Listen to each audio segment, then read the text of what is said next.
Welcome to the deep dive. Today we're diving into something, well, something that's just everywhere now, isn't it? The elevator pitch. But it's not just for, trying to get funding or a job anymore. No, not at all.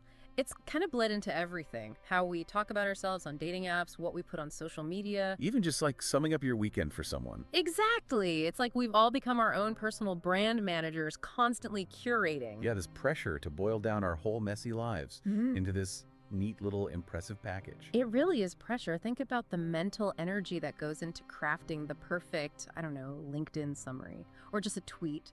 It's exhausting. Like we're perpetually pitching our own existence for some kind of life venture capital. That's a great way to put it. And it feels like our actual value, maybe our human value, gets tied up in how well we deliver that pitch. Yeah. I know this person, Sarah, works in marketing, and for her, even a simple "how's it going" can spark this whole internal Calculation about what? About, how to answer, how much real stuff to share versus projecting like competence and forward momentum.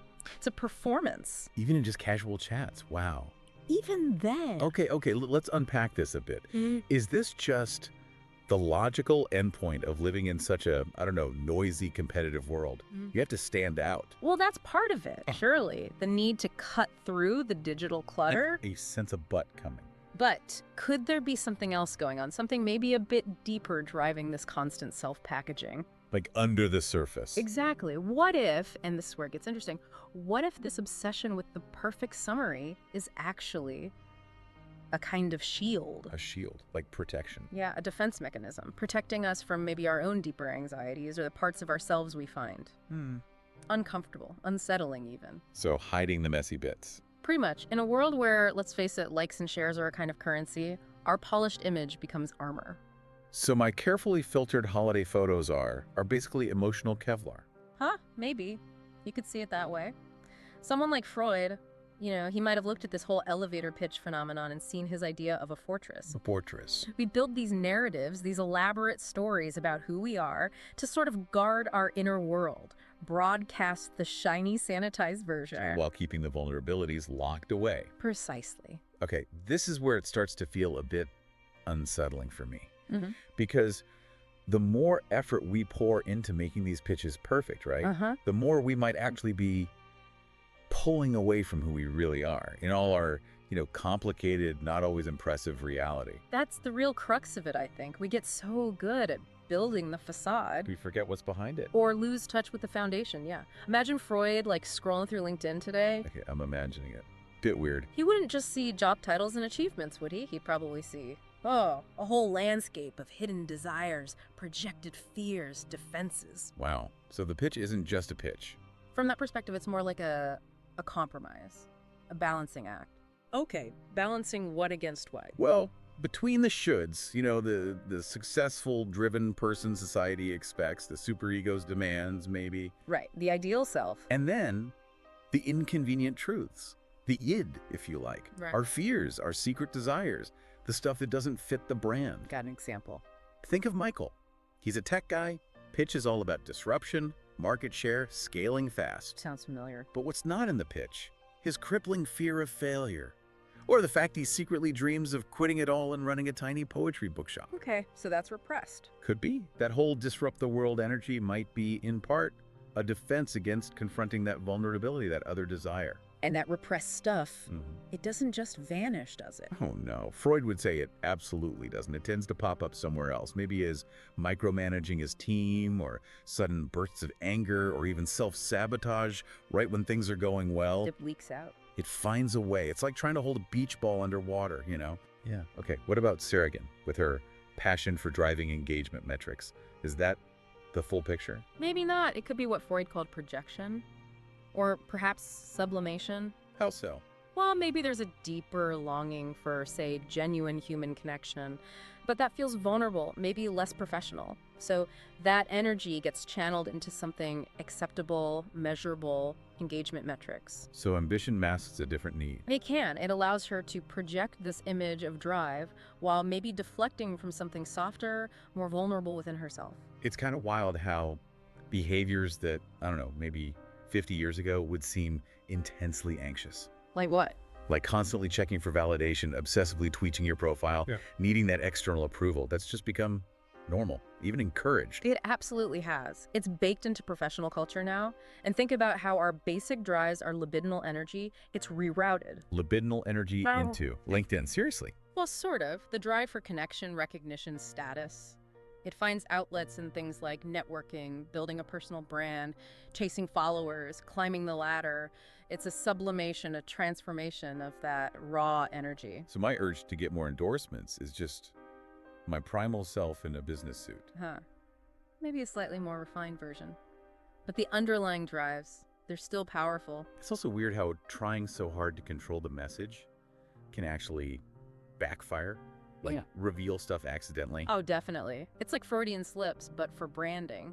The things we emphasize too much. Or the things we awkwardly skip over. Exactly. Or the specific words we choose, or maybe even just a slight hesitation. They can all be little tells, offering glimpses into the anxieties we're trying so hard to paper over. So every perfect profile has this invisible, messy subtext running underneath. That's a good way to think about it. And if you zoom out, you can see these same patterns, these same dynamics playing out across entire careers, right? How do you mean? Well, the repetition of certain conflicts in different jobs, the way we relate to authority figures, the push and pull between how we want to be seen and how we actually feel, it's the same internal drama, just on a different set. We're just rerunning our own psychological scripts in the office. In many ways, yes. And this creates a real paradox, doesn't it? This constant performance of polished makes genuine vulnerability incredibly rare, almost risky. Yeah, if everyone's wearing armor, no one wants to be the first to take it off. Right. And these personas we build, they can start to feel very real, even to ourselves, which can actually create this distance, this disconnect from our core self. Like a kind of professional dissociation. It can lean that way for some. And think about aggression. If direct confrontation isn't okay, it comes out sideways. Passive-aggressive emails, undermining colleagues. Exactly. Subtle power plays. And the more energy we pour into maintaining this perfect professional self, the more fragile it can become, the higher the stakes feel. So more anxiety, not less. Often, yes. It's like walking a tightrope. And the whole time, our digital footprint is creating this permanent record. Thank God, don't remind me. It's an archive of our carefully constructed defenses. Future historians, or maybe AI analysts, might look back and see patterns we can't even conceive of now. That's a terrifying thought. It's unsettling, but think about how deliberate it all is. Choosing what to share, what to hide. It's almost the opposite of Freud's free association, isn't it? How so? In free association, you let things bubble up. Here, the very act of controlling the narrative, of making those conscious choices, reveals what's being actively held back or managed. So the control itself is a giveaway. The harder we grip, the more you see the shape of what we're holding on to. Precisely. It's the core paradox. The more polished the pitch, the brighter the spotlight it might inadvertently shine on our deepest insecurities. Wow. So the real story isn't in the slick presentation. Maybe it's in the gaps, the pauses, the things glossed over, that slight quiver in the voice when talking about a learning experience that was actually a massive failure. The hesitation says more than the carefully chosen words. It often does. It makes you wonder if these pitches are projections of our shadow selves. In a way. Like the super boastful entrepreneur who's actually terrified of being insignificant? Exactly that. Or the person constantly preaching authenticity who seems, well, incredibly anxious underneath it all. And the effort to maintain total control can lead to chaos. Like trying too hard to seem spontaneous. It can create that uncanny valley feeling, can it? And it's funny, in a dark way, how psychoanalytic concepts have sort of been co-opted and laundered by corporate speak. Laundered? How? Well, repression becomes strategic focus. Projection is reframed as deep customer empathy. Sublimation of messy desires into work is just passion or drive. We've basically given our unconscious a professional makeover. We really have, and it makes you question the monuments we build in our careers.